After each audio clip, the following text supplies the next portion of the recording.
الشيطان الرجيم. بسم الله الرحمن الرحيم.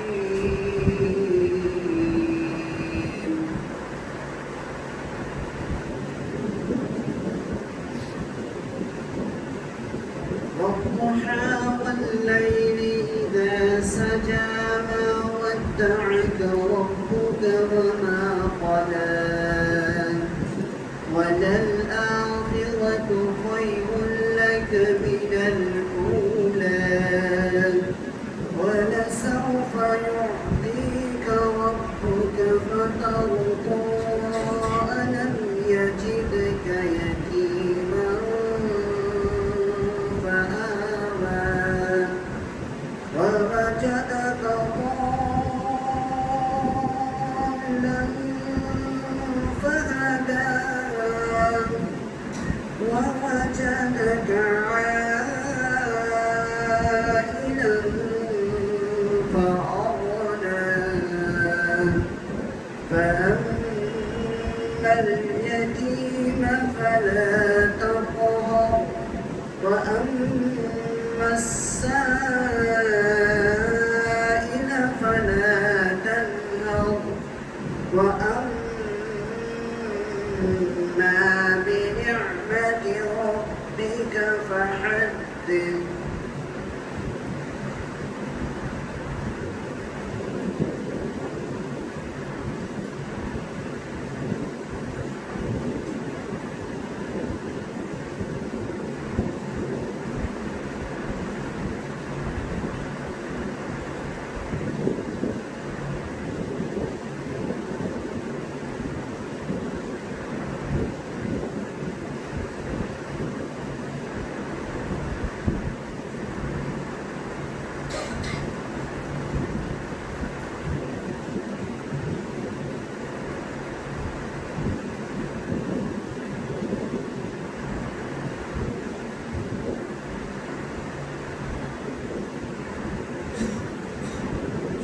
السلام عليكم ورحمة الله وبركاته.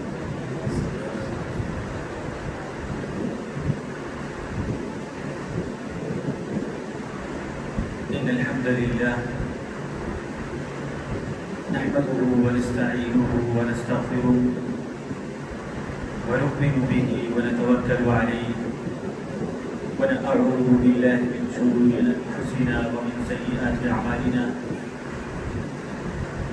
من يهده الله فلا مضل له ومن يضلل فلا هادي له ونشهد أن لا إله إلا الله ونشهد أن محمدا عبده ورسوله. أما بعد فإن خير الحديث كتاب الله وخير الهدي هدي محمد صلى الله عليه وسلم وشر الأمور محدثاتها وكل محدثة بدعة وكل بدعة ضلالة وكل ضلالة في النار. فأعوذ بالله من الشيطان الرجيم. بسم الله الرحمن الرحيم. وإذ قال إبراهيم رب اجعل هذا البلد آمنا واجنبني وبني أن نعبد الأصنام. قال الله تعالى ولا تهنوا ولا تحزنوا وأنتم الأعلون إن كنتم مؤمنين.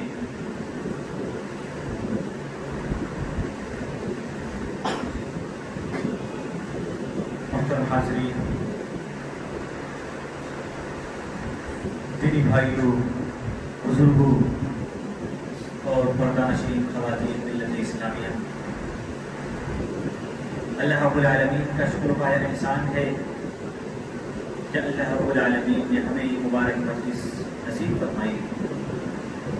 اللہ رب العالمین سے دعا ہو کہ اللہ رب العالمین ہماری اس مجلس کو، ہمارے اس بیٹھنے کو قبول فرمائے.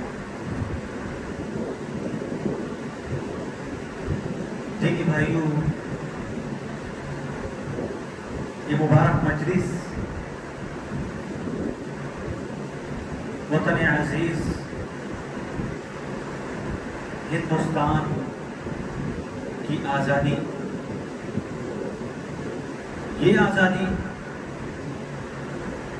ہم نے انگریزوں سے حاصل کی. اور یہ آزادی لوگوں کے ذہنوں میں یہ نہیں ہونا چاہیے کہ اس دن لڑائی چلی اور اسی دن ہم نے آزادی حاصل کر لی، اسی وجہ سے 15 اگست کو یہ مناسبت سے منایا جاتا ہے. ایسا نہیں ہے، بلکہ اس کی پوری تاریخ ہے جو مورخین نے اس کو اپنی کتابوں میں درج کیا ہے، اور ان تواریخ کو بلایا نہیں جا سکتا ہے. یہ تواریخ ہمارے آباء و اجداد کی تاریخ ہیں جو آج کی اس تاریخ سے جڑی ہوئی ہیں، اور ہم ان کو یاد کر رہے ہیں، اور آزاد ہندوستان میں ہم جی رہے ہیں. 15 اگست 1947 کو ہمارا یہ دیش، ہمارا یہ ملک آزاد ہوا. ہم اسی مناسبت سے 15 اگست کو جشن مناتے ہیں، خوشیاں مناتے ہیں، اور مختلف طریقہ کار کو اپناتے ہیں تاکہ لوگ خوشیوں میں شریک ہو سکیں. اسی طریقے سے 26 جنوری کو جمہوریت کا نظام دیا گیا. یہ نظام ایسا نظام تھا جو دیگر مذاہب کے لیے، جتنے بھی مذاہب اس دنیا میں، اس ہندوستان کے اندر پائے جاتے ہیں، وہ ان کے لیے مذہبی آزادی تھی. دیگر جو آزادیاں ہو سکتی ہیں وہ تمام کی تمام آزادیاں 26 جنوری کو واضح کر دیا گیا. لیکن بدقسمتی سے آج ہمارے معاشرے کی حالت کافی ناگفتہ ہے، چونکہ جو حالات کا ایک بڑا طبقہ آج اس پر مسلط ہے. اس لیے اللہ رب العالمین سے دعا گو ہوں کہ اللہ رب العالمین انہیں ہدایت نصیب فرمائے اور عقل سلیم سے کام لینے کی توفیق عنایت فرمائے.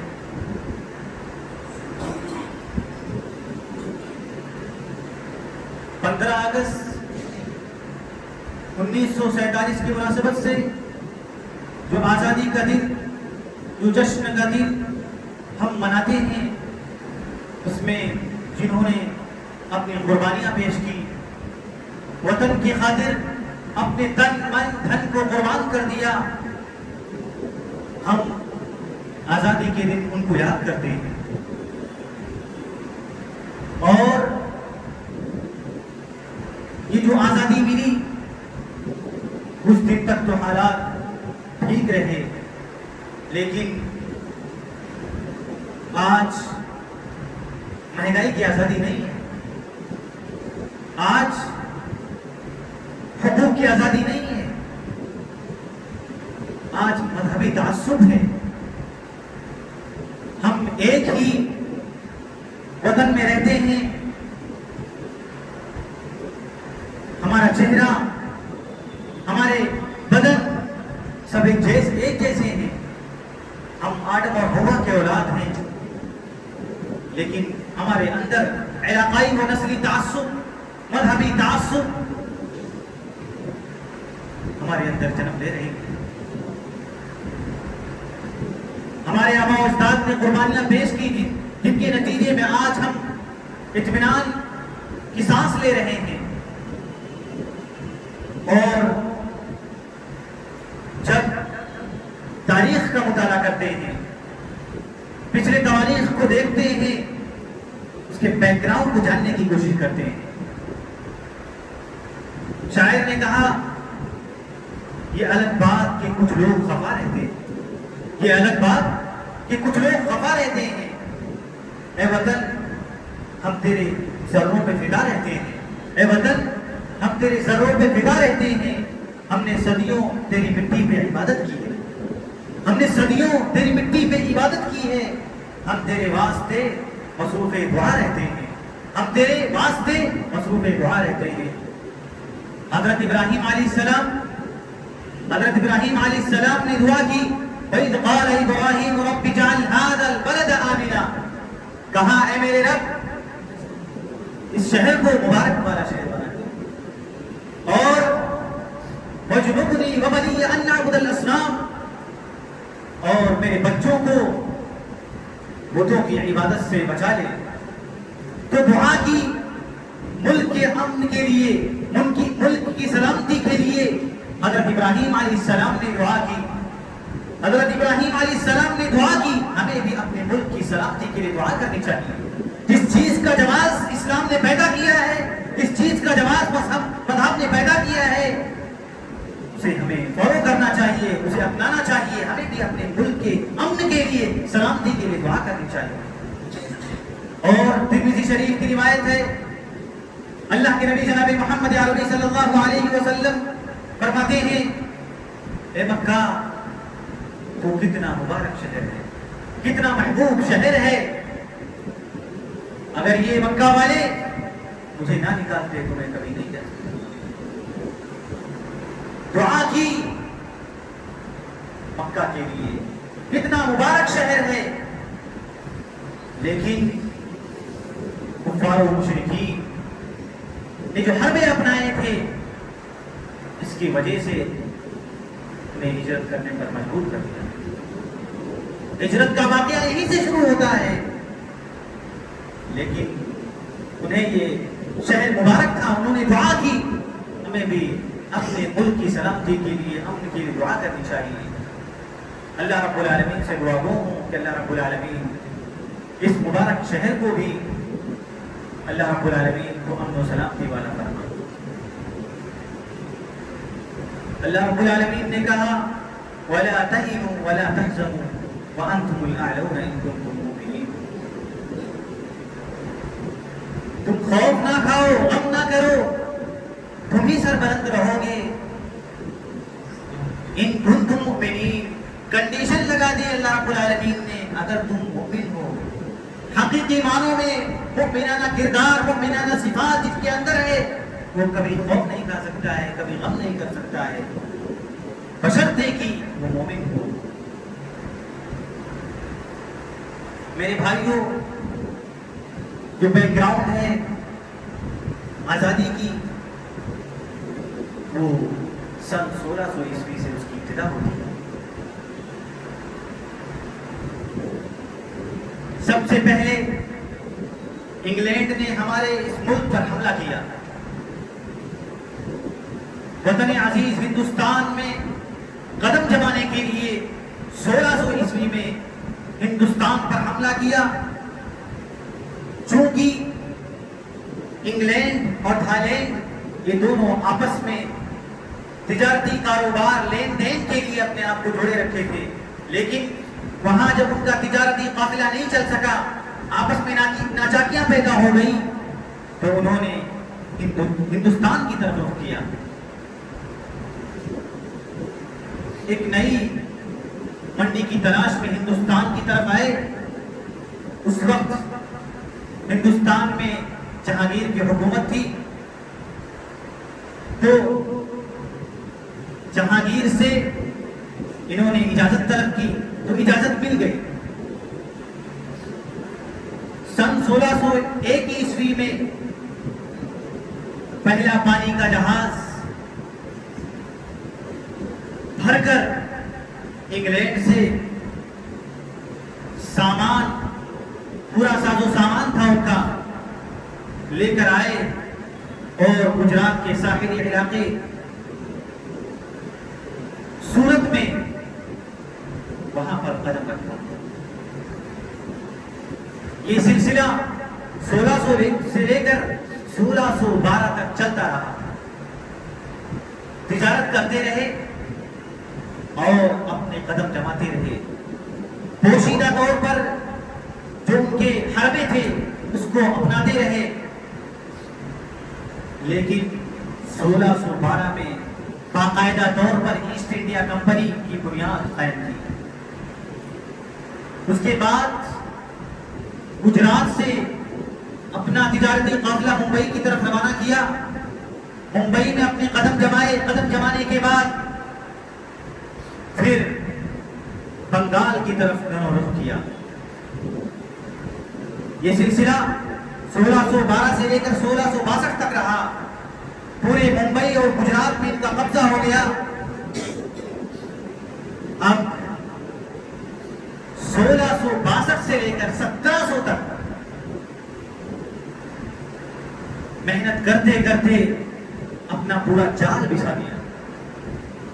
گویا کہ 100 سال میں انہوں نے اپنا قدم جما لیا. اور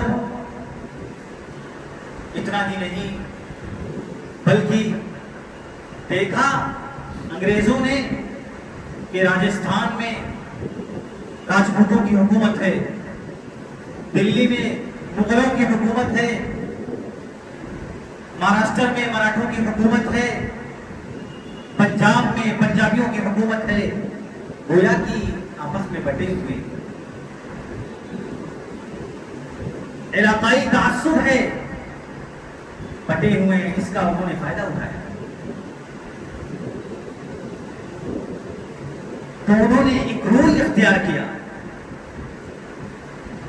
ڈیوائڈ اینڈ رول پالیسی. جو اختلاف پیدا کرو, پھوٹ ڈالو اور حکومت کرو, یہ فارمولا انہوں نے رکھ دیا اپنے گروہ کے سامنے, اور اسی فارمولے سے آگے کام کرتے رہے. اب 1707 میں جب اورنگزیب کی وفات ہو گئی, وفات ہوئی, اس کے بعد 1707 سے وہی انگریز جو تجارت کے سلسلے میں آتے تھے, جب ان کی وفات ہوئی تو جو بزنس کے لیے اپنے قدم جمائے ہوئے تھے, سامان لاتے تھے, لے جاتے تھے, لیکن اس کے بعد انہوں نے ہتھیار لانا شروع کر دیا. اور ہتھیار لاتے لاتے پوری تیاری جب ہو گئی تو حملہ شروع کر دیا. پہلا حملہ بنگال میں کیا. نواب سراج الدولہ کی نانا کی حکومت تھی وہاں پر, انہوں نے حملہ کیا, لیکن ان کے نانا نے انگریزوں کو ہرا دیا. پھر 3 سال بعد 1754 کے بعد 1757 میں دوسرا حملہ نواب سراج الدولہ کے ساتھ کیا. پلاسی کی جنگ بہت مشہور ہے, ہر کوئی تاریخ سے وابستہ ہے, اور تاریخ سے وابستہ ہونا چاہیے کہ ہمارے آبا و اجداد کی تاریخ ہے. پلاسی کی جنگ میں لڑائی کر رہے تھے, اور نواب سراج الدولہ کا وزیر میر جعفر اس نے غداری کی. یہ غداری مشہور ہے. یہ جو تنزلی کے اسباب ہندوستان میں آئے, یہ سب سے پہلے اسی کی ابتدا ہوئی. میر جعفر نے غداری کیا تو نواب سراج الدولہ گھٹنے ٹیکنے پر مجبور ہو. وہ انگریزوں کے ساتھ مل گیا اور وہ ہار گئے. اس طرح نواب سراج الدولہ کو وہیں پر قتل کر دیا گیا. اس کے بعد نظام درہم برہم ہو گیا.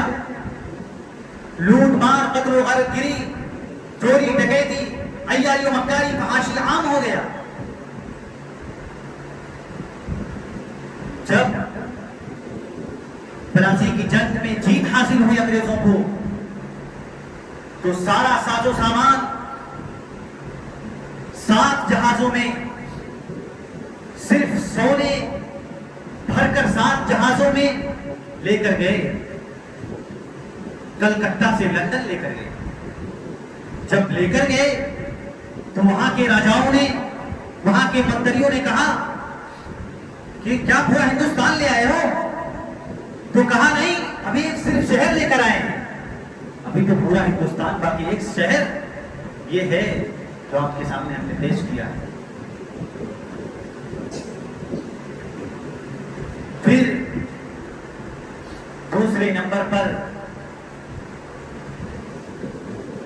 فتح علی خان عرف ٹیپو سلطان، شیر میسور ٹیپو سلطان. ہم نے وہاں کا دورہ بھی کیا ہے.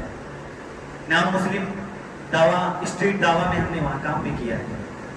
وہاں کا جو نقشہ ہے بہت الحمدللہ بہت اچھا ہے. ٹیپو سلطان لڑنے کے لیے میدان میں آیا. 4 جنگیں ہوئی. کتنی؟ 4 جنگیں ہوئی. 1782، 1783، 1784.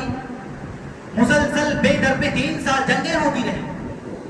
چوتھی جنگ 1792 میں ہوئی، جس میں ان کے 2 لڑکوں کو انگریزوں نے موت کے گھاٹ اتار دیا. ٹیپو سلطان شیر میسور 5ویں جنگ سرنگا پٹنم میں 1799 میں ہوئی. اس میں ٹیپو سلطان کا وزیر میر صادق، اس نے بھی غداری کر دیا. تنزلی کے اسباب ہیں کہ اگر کوئی شخص کسی بھی مجلس میں غداری کے لیے بیٹھا ہوا ہے تو گویا کہ تنزلی کے اسباب ہیں کہ انسان پستی میں جائے گا، ذلت و خواری میں جائے گا. یہ تنزلی کے اسباب ہیں. ہندوستان کے تنزلی کے اسباب میں سے یہ جو غدار وطن تھے ان کو بیان کیا جاتا ہے. ٹیپو سلطان سے جنگ ہوئی سرنگا پٹنم میں. جو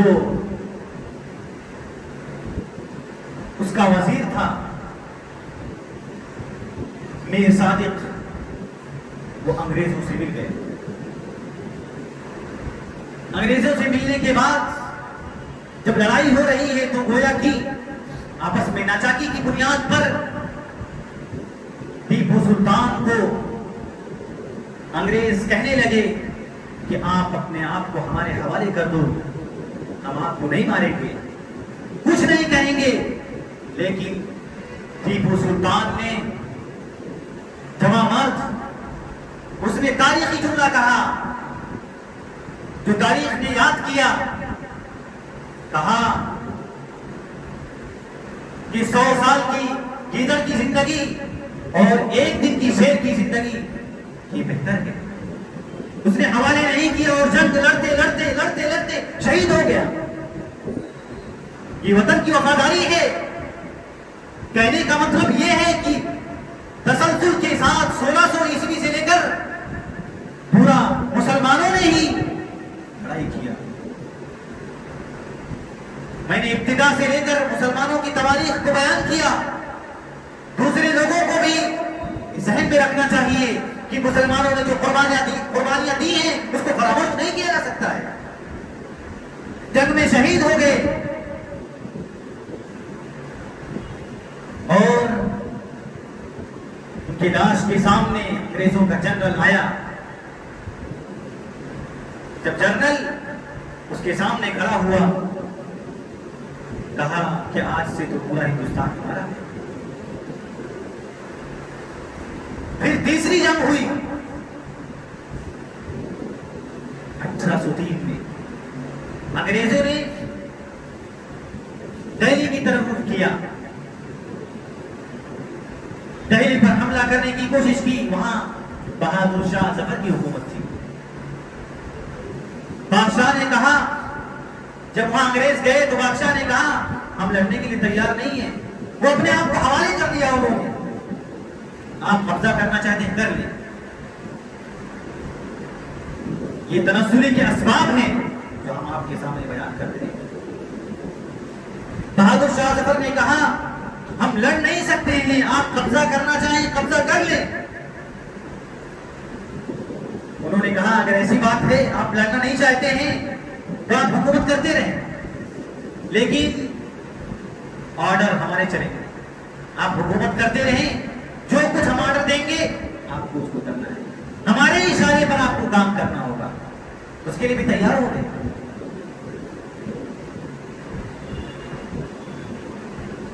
1803 میں جب حالات ناسازگار ہوئے، دیکھا کہ بہادر شاہ ظفر حکومت کو انگریزوں کے حوالے کر چکے ہیں، تو فتویٰ صادر ہوا 1803 میں۔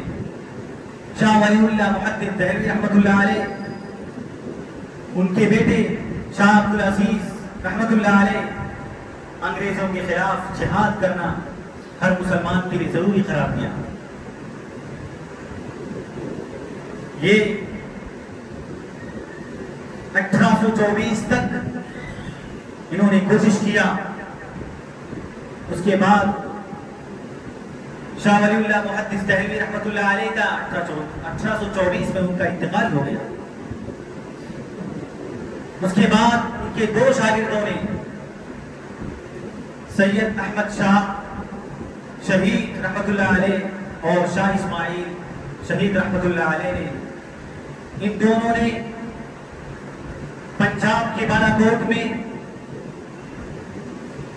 وطن کی پاسداری کے لیے، وطن کی رکھوالی کے لیے گئے اور بالا کوٹ میں شہید کر دیے گئے،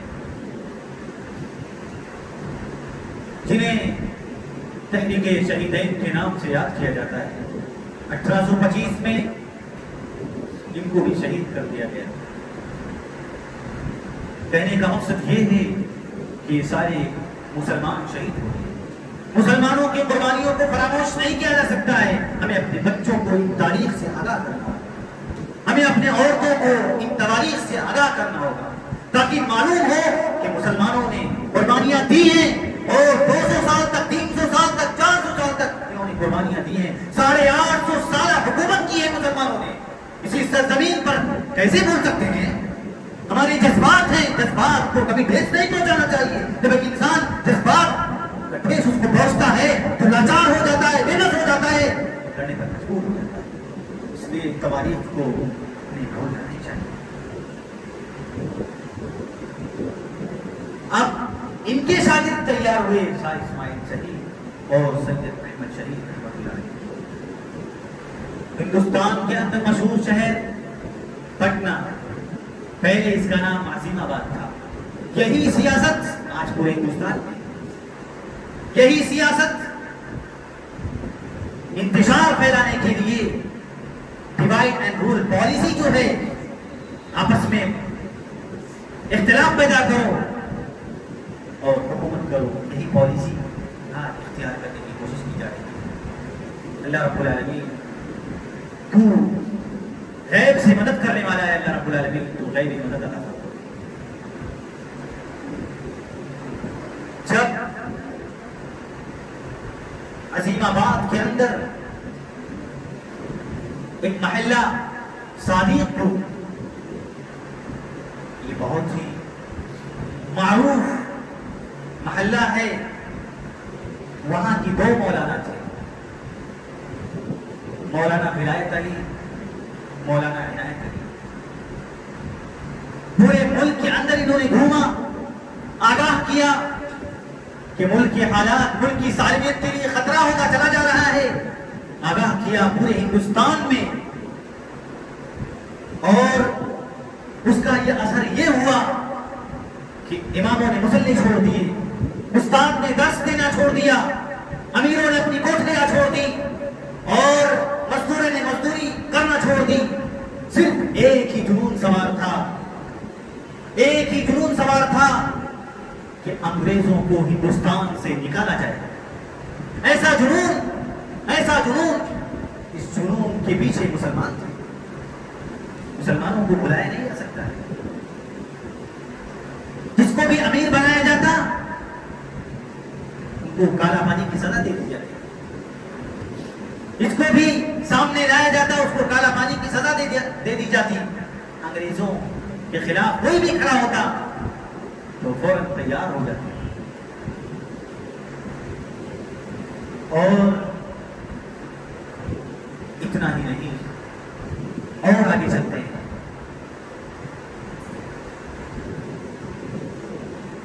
یحییٰ علی صادق پوری رحمۃ اللہ علیہ اور جعفر علی تھانیسری رحمت اللہ علیہ جب ان کو گرفتار کیا گیا، صادق پور کے تھے، جب ان کو گرفتار کیا گیا بالا کوٹ میں مقدمہ کیا گیا اور مقدمے میں جج نے یہ فیصلہ کیا کہ ان کو پھانسی کی سزا دے دی جائے، تو دونوں مسکرائے اور ہنسے۔ تو جو جیلر تھا اس نے کہا آپ لوگوں کو پھانسی کی سزا دی دے رہی ہے اور آپ ہنس رہے مسکرا رہے ہو۔ تو انہوں نے کہا کہ ہم وطن کے لیے قربانی پیش کرتے ہیں، وطن کے لیے اتنا ناکافی ہے۔ تو پھر فیصلہ بدل دیا گیا، سزا تبدیل کر دی گئی اور انڈبار نیکوبار کے اندر کالا پانی کی سزا دے دی گئی۔ انہیں ان کے ہاتھوں میں ہتھکڑیاں پہنا دی گئی، پیروں میں بیڑیاں لگا دی گئی اور پورا جسم لوہے کے کپڑے سے ڈھک دیا گیا۔ اور اس جیل میں روٹی جو ملتی تھی، جو سبزی جو ملتی تھی، کھانے کے جو اسباب فراہم تھے، وہ وطن کی قربانی کی خاطر انہوں نے برداشت کیا۔ اور اتنا ہی نہیں، یہ سارے کے سارے اہل السنہ والجماعہ مسلک اہل حدیث سے تعلق رکھنے والے تھے۔ یہ جماعت، یہ کتاب و سنت کی طرف دعوت دینے والی جماعت ہے، یہ کسی گروہ کی طرف دعوت نہیں دیتی۔ اور یہی تاریخ جب انگریزوں نے پھر سے اس جیل کا رخ کیا، وہاں پر سفر کیا، تو کہا کہ ان کی داڑھیوں کو کاٹ دیا جائے۔ جب ان کے داڑھیوں کو کاٹنے کی بات کی گئی تو وہ چیخ چیخ کر رونے لگے، چیخ چیخ پکار کرنے لگے۔ تو انگریزوں نے کہا کہ جب تمہیں پھانسی کی سزا دی گئی تو مسکرا رہے تھے، خوش ہو رہے تھے، جب تم سے کہا گیا داڑھی کاٹنے تو چیخ چیخ کر رونے لگے۔ تو کہا کہ وطن کے یہ خاطر سب سے پہلے ہماری داڑھی کو شہید کیا جا رہا ہے، اس سے بڑی بات کیا ہو سکتی ہے؟ اور یہ سنت نبوی کا عین مشن ہے، اس مشن کے لیے ہم رو رہے ہیں، کوئی دوسرا مشن نہیں ہے۔ تمہارا مشن کچھ دوسرا ہو سکتا ہے، لیکن ہمارا مشن قرآن و سنت کا مشن ہے۔ وطن کی وفاداری میں قرآن و سنت کو فالو کرنا یہ اہل سنہ والجماعہ کا سب سے پہلا عقیدہ ہے۔ کہا ہم بلال حبشی کے وارث ہیں، ہم کبھی گھٹنے ٹیک نہیں سکتے ہیں، ہمارے دل سے آزادی کا خیال نہیں چھین سکتے، ہم آزادی کے خیال سے نکلے ہیں اور یہی تک۔ تاریخ دانوں نے لکھا ہے کہ جیل میں ہی 5 وقتہ صلوات کی ادائیگی کرتے تھے، نماز کی ادائیگی کرتے کرتے ایسا رول ادا کیا کہ جہاں پر نماز ادا کرتے تھے وہاں کی پوری جگہ پرنور تھی۔ ان کو دیکھ کر نہ جانے کتنے غیر مسلم مسلمان ہو گئے، کلمہ لا الہ الا اللہ کا اقرار کر لیا، اسلام کو قبول کر لیا۔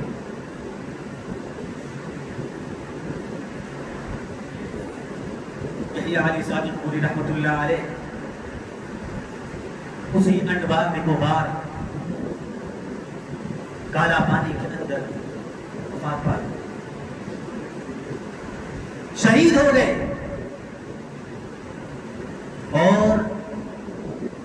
19 سال بعد جعفر علی تھانیسری رحمۃ اللہ علیہ ان کو آزاد کیا گیا.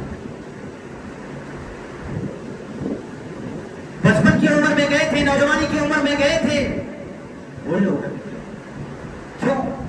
وطن کی خاطر. وطن کی خاطر مسلمانوں نے قربانیاں دی ہیں اور بالترتیب ہم یہی بیان کرنے کی کوشش کر رہے ہیں. اور ہمیں اپنی تاریخ کو یاد کرنا ہمارے لیے لازمی حصہ ہے, ہماری ذمہ داری ہے, واجبی فریضہ ہے, اخلاقی فریضہ ہے, مذہبی ذمہ داری ہے کہ ہم اپنی تاریخ کو نہ بھولیں. تاریخ کو بھول بیٹھے اس وجہ سے بھی ہمارے اوپر اتنی پریشانی آ رہی.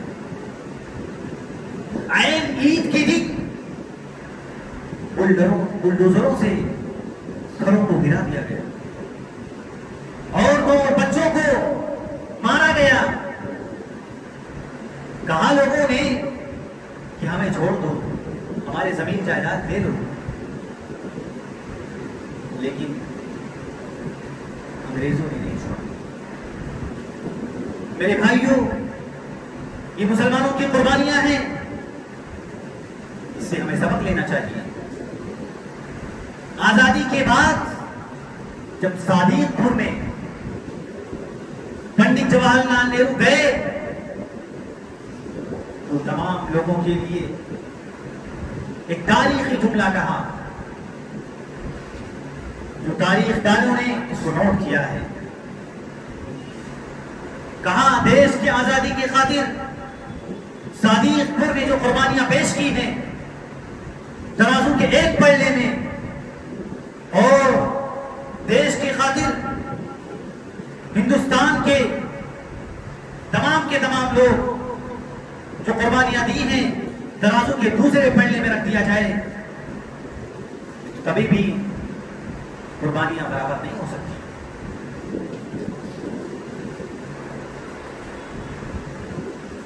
یہ معاملہ 1857 سے پہلے کا ہے, جب آزادی کی لڑائی کی ابتدا منظم طریقے سے شروع ہوئی. باقاعدہ لوگ کہتے ہیں کہ 1857 سے جنگ آزادی کی ابتدا ہوئی. ایسا نہیں ہے. تاریخ ہم نے پوری رقم کی, اس کو لوگوں کے سامنے رکھنے کی ضرورت ہے. جو نہیں سن رہے ہیں ان تک پہنچانے کی ضرورت ہے, اور جہاں تک میری بات پہنچ رہی ہے وہاں تک یہ پیغام پہنچنا چاہیے کہ مسلمانوں نے قربانیاں دی ہیں, آپ کو اس کو قبول کرنا ہوگا. 1857 انگریز تجارتی قافلے کو لے کر, اپنے ہتھیاروں کو لے کر ایک اور کام شروع کر دیا, کارتوس بنانا شروع کر دیا. انگریزوں نے اپنے جو کارنامے دکھائے,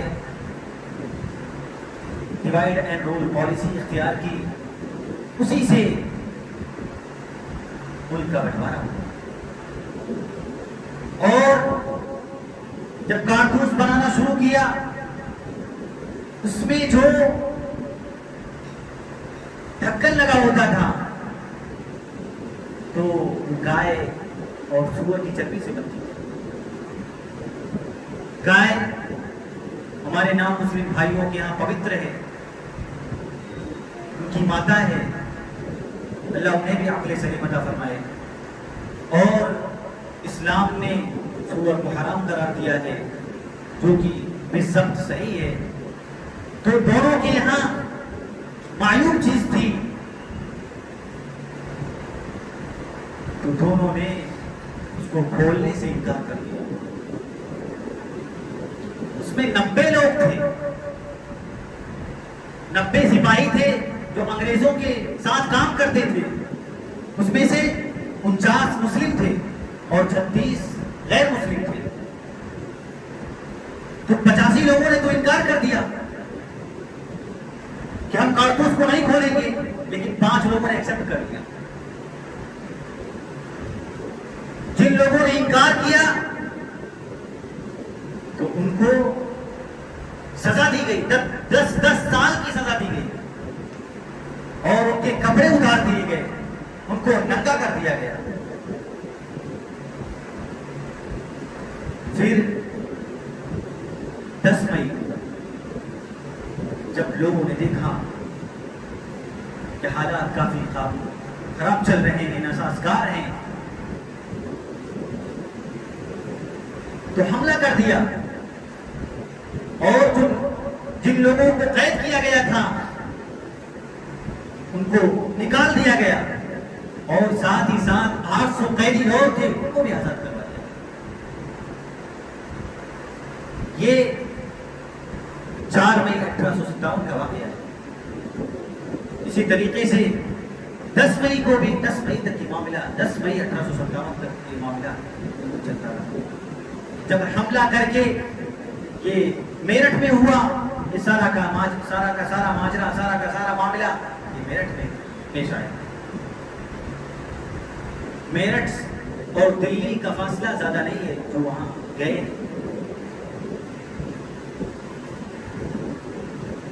میرٹھ سے لوگ آئے بہادر شاہ ظفر کے پاس. بہادر شاہ ظفر کے پاس انہوں نے ماجرا پیش کیا تو انہوں نے کہا ہماری حکومت تو 100 سال پہلے چلی گئی ہے، لیکن پھر بھی ہم آپ کا ساتھ دیں گے، کم از کم یہ تو انہوں نے کہا کہ ہم ساتھ دیں گے. خیر انہوں نے ساتھ دیا، لیکن انگریزوں کو معلوم ہو گیا. جب انگریزوں کو معلوم ہوا تو انہوں نے گھیراؤ شروع کر دیا. Ajmeri gate, Kashmiri gate, Turkman gate, Delhi gate, چاروں طرف سے گھیراؤ کر دیا. 4 مہینے تک گھیراؤ کیا. اس میں 27,000 مسلمانوں کو پھانسی پر لٹکا دیا. کتنے؟ 27,000 مسلمانوں کو پھانسی پر لٹکا دیا. عورتوں کو قید کر لیا گیا، ان کی عزت لوٹی گئی، تخت و طاؤس لوٹا گیا. بادشاہ شاہ جہاں بیٹھتا تھا اس کو بھی لوٹا گیا. کوہ نور کا ہیرا لوٹا گیا جو آج بھی دنیا میں انمول ہے.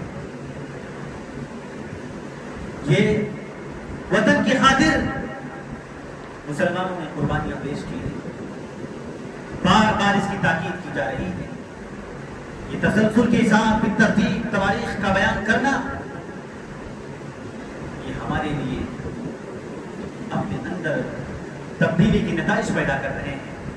اب بذات خود ہمیں فیصلہ کرنا ہے کہ یہ نتائج ہمارے سامنے آ رہے ہیں یا نہیں آ رہے. جب دیکھا کہ تسلسل کے ساتھ مسلمان شہید ہو رہے ہیں تو پھر فتویٰ جاری ہوا 1857 کے اندر. 1857 کے اندر میاں نذیر حسین محدث دہلوی رحمۃ اللہ علیہ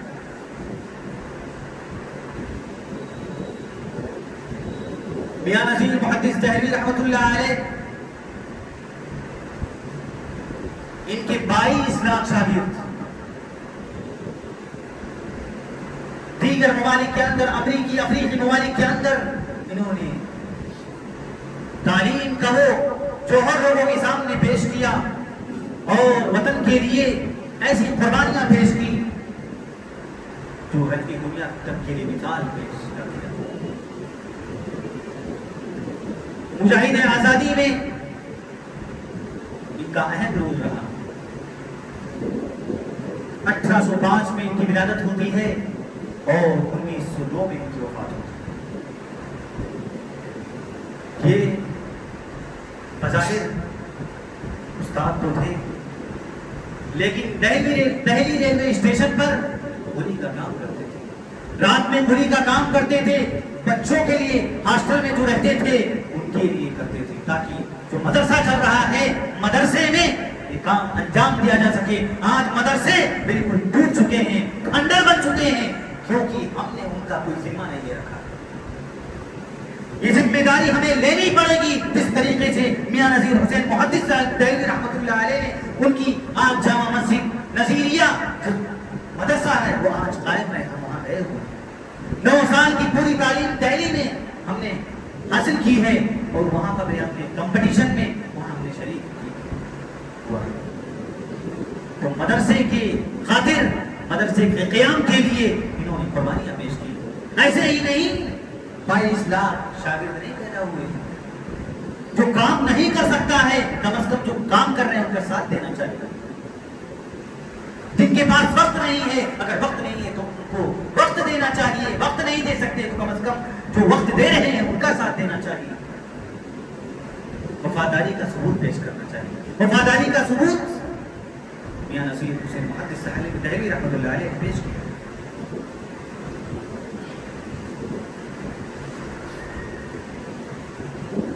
جب انگریزوں نے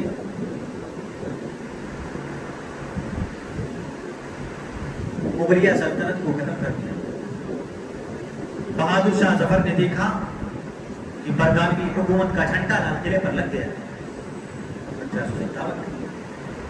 اب وہ لال قلعہ سے بھاگے، ہمایوں کے مقبرے میں چھپ گئے۔ یہ بزدلی تنزلی کے اسباب ہیں۔ جب بزدل انسان ہو جاتا ہے تو ذلت و خواری اس کا مقدر بن جاتی ہے۔ اگر انسان بزدل ہو گیا ہے ہمیں سبق لینا چاہیے کہ اگر ہم بھی بزدل ہیں، ہماری قوم بزدل ہے تو تنزلی کے اسباب ہیں کہ ذلت و خواری آپ کا مقدر بن جائے گا۔ جب ہمایوں کے مقبرے میں چھپے اپنے بچوں کے ساتھ، 4 بچوں کو وہی موت کے گھاٹ اتار دیا گیا۔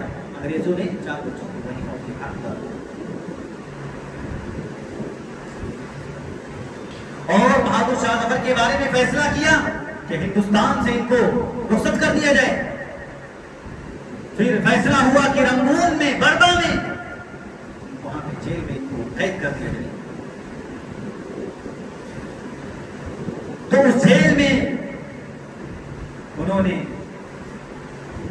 اپنا ان کا جو جوہر تھا، اشعار انہوں نے کہے، 2 گز زمین مل نہ سکی کوہ یار، یہ پورا ان کا مکمل طریقے سے جو اشعار ہیں وہ بیان کیا گیا، وہ سب ہے یوٹیوب پر موجود ہے اور لوگ سنے بھی ہوں گے۔ 2 گز بھی نہ مل سکی کوہ یار میں، تو انہوں نے حکومت کی لیکن صرا بزدلی کا یہ ملا۔ اشفاق اللہ خان کون تھے جنہوں نے وطن کی خاطر قربانیاں پیش کی؟ کون تھے؟ مسلمان تھے۔ اور 1919 میں امرتسر کے اندر 3000 مسلمانوں کو جلیانوالہ باغ میں مسلمانوں کو مارا گیا، قتل و غارت کی۔ یہ صرف اور صرف مسلمان تھے۔ مولانا محمد علی جوہر، مولانا محمد علی شوکت، خان عبد الغفار خان، یہ وطن کی خاطر انہوں نے قربانیاں پیش کی۔ ہمیں اپنے بچوں کو مجاہدین آزادی کے نام یاد کروانے چاہیے۔ 99% ایسے ہوں گے جن کو 2-4 مجاہدین آزادی کے نام نہیں معلوم ہے۔ یہ ہمارے معاشرے کی حالت ہے، یہ ہمارے سوسائٹی کی حالت ہے کہ ہمیں اپنے ہی تاریخ نہیں آئی۔ مسلم لیگ 1906 میں پیش آیا، اس میں مسلمانوں نے اپنے تن من دھن اپنی جانیں قربان کر دی، اس کا قیام عمل میں آیا۔ W ہنٹر دا انڈین نامی کتاب میں لکھتے ہیں، ریشمی رومال نامی تحریک، یہ وہابیوں کی تحریک۔ انہوں نے واضح کر دیا کہ اگر تاریخ لکھنے پر آ جائے، وہابیوں کی تاریخ لکھنے پر آ جائے تو کبھی ختم نہیں ہو سکتا ہے۔ انسان لکھتا رہے کبھی ختم نہیں ہو سکتا ہے، یہ واضح کر دیا۔ اور 1914 میں ابوالکلام آزاد اور عبید اللہ سندھی رحمۃ اللہ علیہ نے جو قربانیاں پیش کی، وہ قربانیاں آج تک لوگ اس کو قبول کر رہے ہیں۔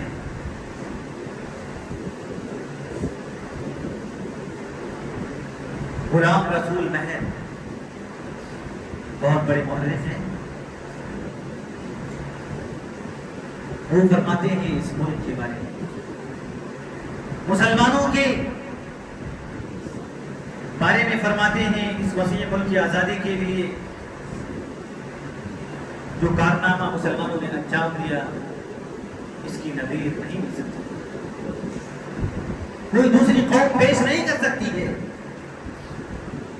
مسلمانوں کے سامنے دوسری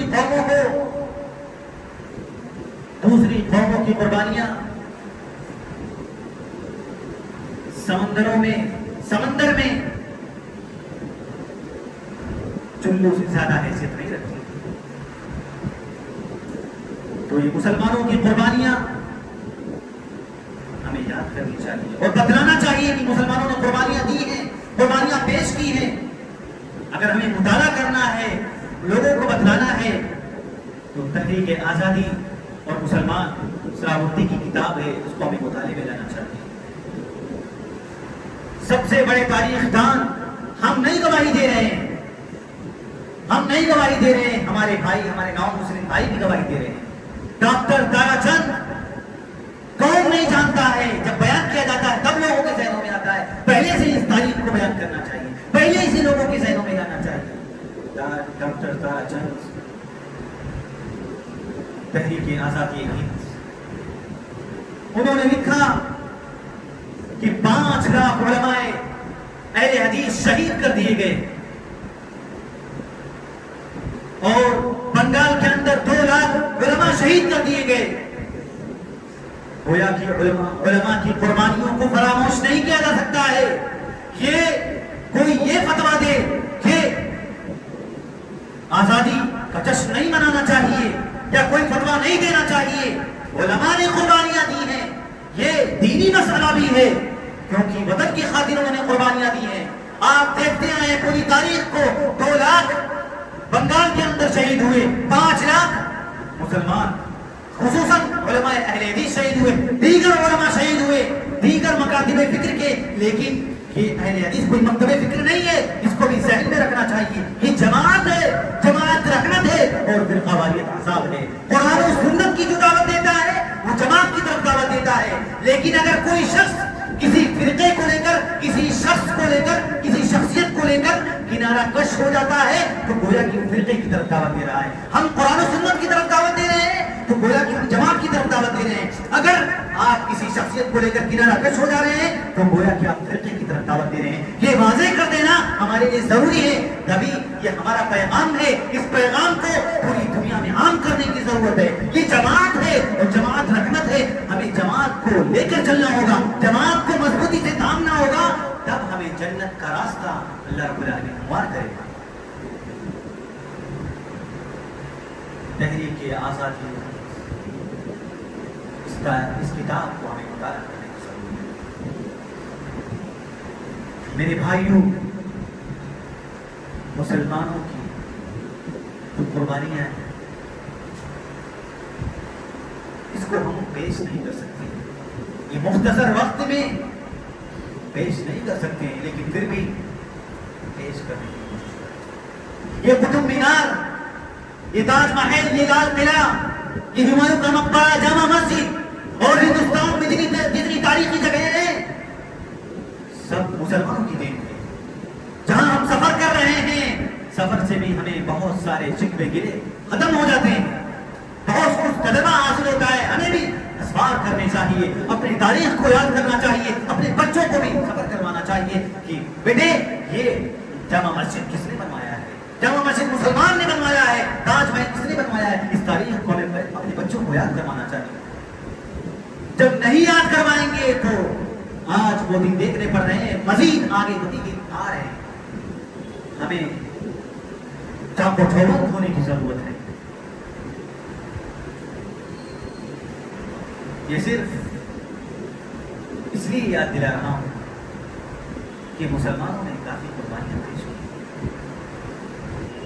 دہلی گیٹ پر مجاہدین آزادی جنہوں نے شہید ہوئے اپنے وطن کی خاطر، ان کے نام جذبان 61,395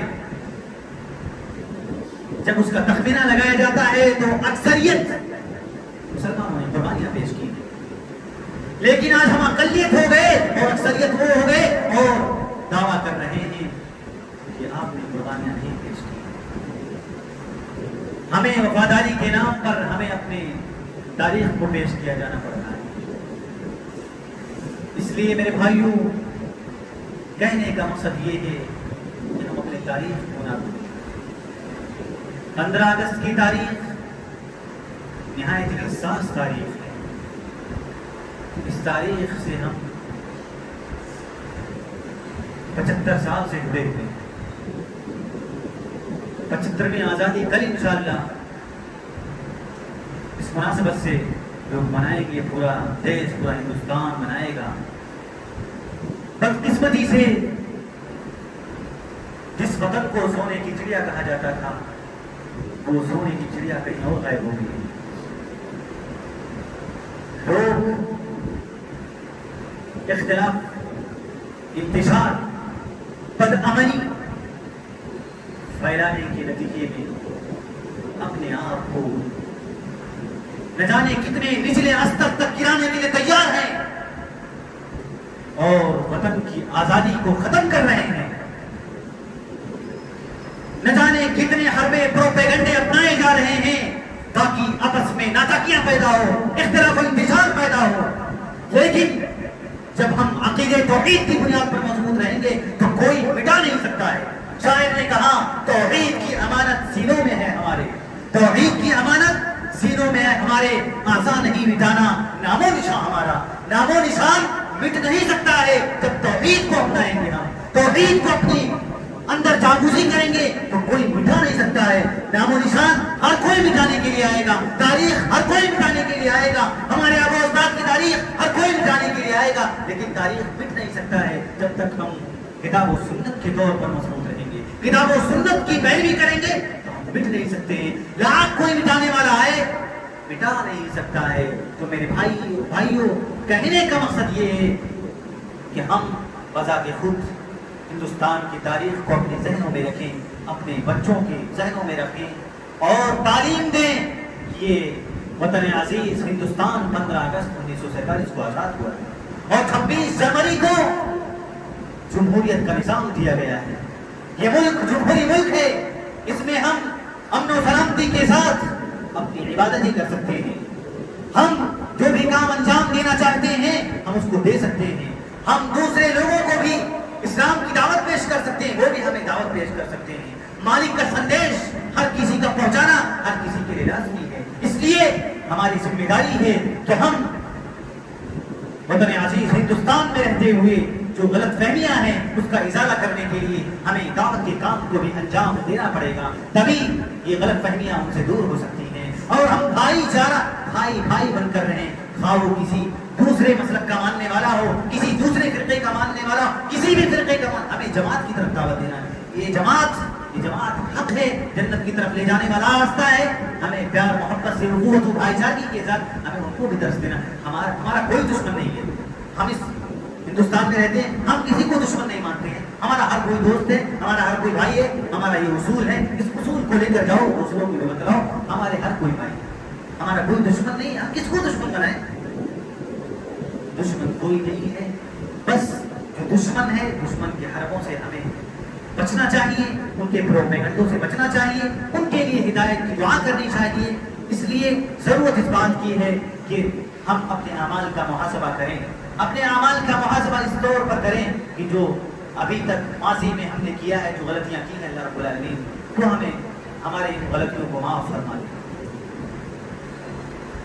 علامہ اقبال نے کہا تھا سارے جہاں سے اچھا ہندوستہ ہمارا، ہم بلبلے ہیں اس کی یہ گلستہ ہمارا، واضح کر دیا تھا کہ سارے جہاں سے اچھا ہے۔ اور کہا مذہب نہیں سکھاتا آپس میں بیر رکھنا، مذہب نہیں سکھاتا آپس میں بیر رکھنا، ہندی ہے، وطن ہے، ہندوستہ ہمارا۔ وطن سے ہمیں محبت ہونی چاہیے، وطن کے لیے دعائیں خیر کرنی چاہیے۔ اللہ رب العالمین سے دعا ہے، ملک کے امن و سلامتی کے لیے اللہ رب العالمین ہم دعا کرتے ہیں۔ اللہ رب العالمین جو بھی پروپیگنڈے ہیں اللہ رب العالمین تو اپنی غیبی مدد کے ذریعے ان کو دور فرما لے. اللہ رب العالمین سے دعا ہے کہ اللہ رب العالمین تو ہماری اس اجتماعیت کو قبول فرما لے, ہمارے لیے نجات کا ذریعہ بنا دے.